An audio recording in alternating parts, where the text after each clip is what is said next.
அன்பு நண்பர்களுக்கு வணக்கம். நான்மணி கடிகை பதிவேற்றம் 18 செய்யுள் 16.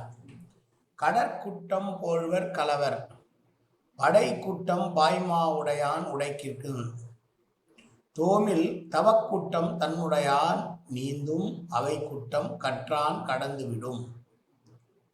மரக்கலம் உடையவர்கள் கடல் நீரை பிளந்து செல்வர்.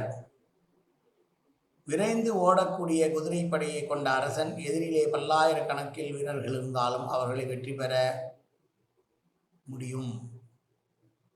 தன்னை அடக்கியவன் தரணி ஆழ்வான் என்பது போல் தன்னை அடக்கியவன் தவம் என்னும் கடலை நீந்தி செல்லக்கூடிய ஆற்றலை பெறுவான்.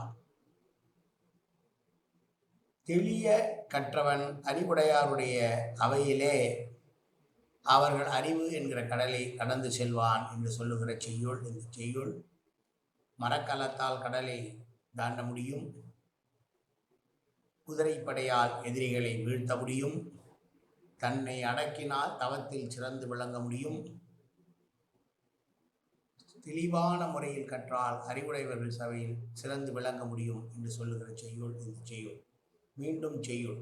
கடற்குட்டம் போழ்வர் கலவர் படைக்குட்டம் பாய்மா உடையான் உடைக்கிற்கு தோமில் தவக்குட்டம் தன்னுடையான் ஈந்தும் அவை குட்டம் கற்றான் கடந்துவிடும். நன்றி, வணக்கம்.